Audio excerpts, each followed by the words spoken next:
Everyone, আসসালামু আলাইকুম। সবাই কেমন আছেন?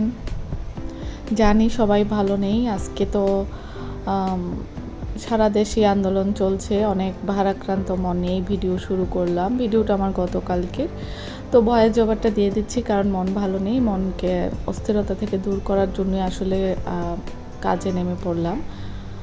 এখানে করল্লাটা নিজে নিজে হয়েছিল, আমি বলেছিলাম। তো আপনাদের ভাইয়া, যেহেতু আমার শখের গাছ, ওরও শখের, তো ও হচ্ছে মাচাটা আমাকে করে দিল। মাচাটা দেখতেই পাইছেন যে কীভাবে করছে ও। আসলে আমি ঘুমাইছিলাম একদিন বিকেলে। এটা হচ্ছে লকডাউনের সময়, যখন অফিস বন্ধ ছিল, নেট বন্ধ ছিল, তখনও একদিন বিকালে বসে বসে এই কাজ করেছে। তো আমি ঘুম থেকে উঠে দেখে সত্যি অনেক খুশি হয়েছি আর অবাক হয়েছি যে মানে ওর এত প্রতিভা আছে। কারণ এটা কিন্তু অনেক সুন্দর করে ও দিয়েছে। কখনোই কিন্তু ও এইসব গার্ডেনিং করেনি, তো আমার ভালোই লাগলো। আর এখানে আমার কলমি শাক হয়েছে কিছু, আর কিছু পুঁই শাক তুলে নিচ্ছি।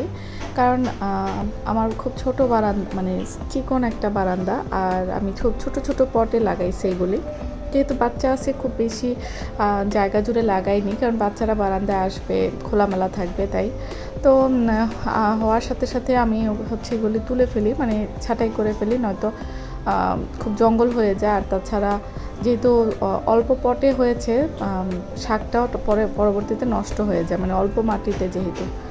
আমি একটু একটু হইলেই তুলে ফেলি, মাছ দিয়ে খাই বা ডাল দিয়ে খাই। তো আজকে আমি একটা মানে একভাবে খাবো, যেটা হচ্ছে আমি ইডেনে হলে থাকতে প্রায় রান্না করতাম। তো আমি হচ্ছে পুরো গাছটা রেখেই শুধু পাতাগুলো পেরে নিচ্ছি।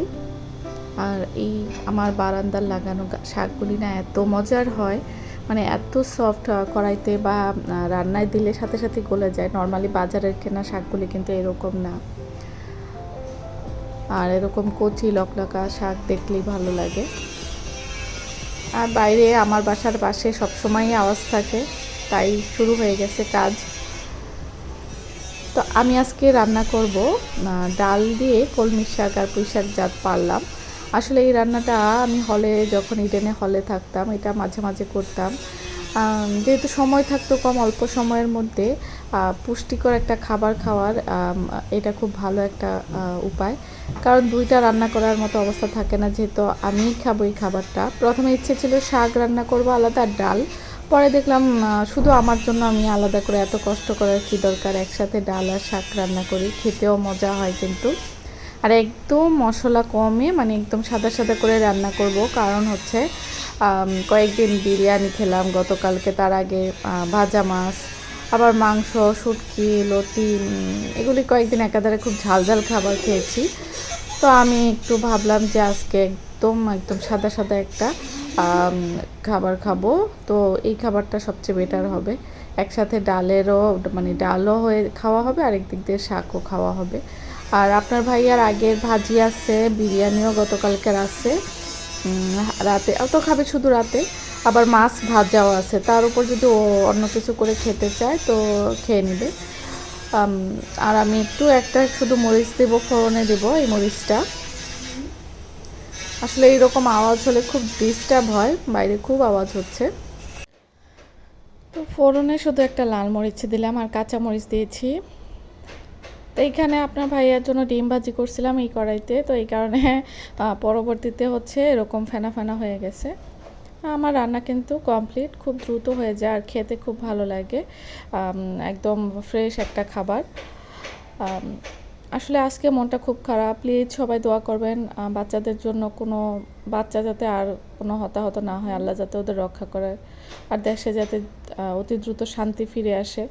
আর ভালো লাগছে না এভাবে। ওর বাবা তো ওর গার্মেন্টস আজকেও খোলা, তো ওকে যেতেই হয়েছে। এইভাবে আসলে এত টেনশনে, আর গত একটা মাস যাবৎ প্রচণ্ড টেনশনে দিন কাটতেছে, আর ভালো লাগছে না। সবার কাছে শুধু একটাই চাওয়া, দোয়া করবেন প্লিজ। সবাই একটু বেশি বেশি দোয়া করবেন সবার জন্য, আল্লাহ যাতে সবাইকে ভালো রাখে, সুস্থ রাখে। তো ভিডিওর একদম শেষ প্রান্তে রাতের খাবারের খাওয়া দাওয়া তো হয়ে গেছে। তো আপনাদের ভাইয়া আসার সময় নিয়ে এসেছিল আবার মোগলাই, এটা মিনি মোগলাই আর কি। তো এটা এখন আবার খেয়ে নেব। তো এই তো আজকের মতো এখানেই বিদায় নিচ্ছি। সবাই ভালো থাকুন, সুস্থ থাকুন। আল্লাহ হাফেজ।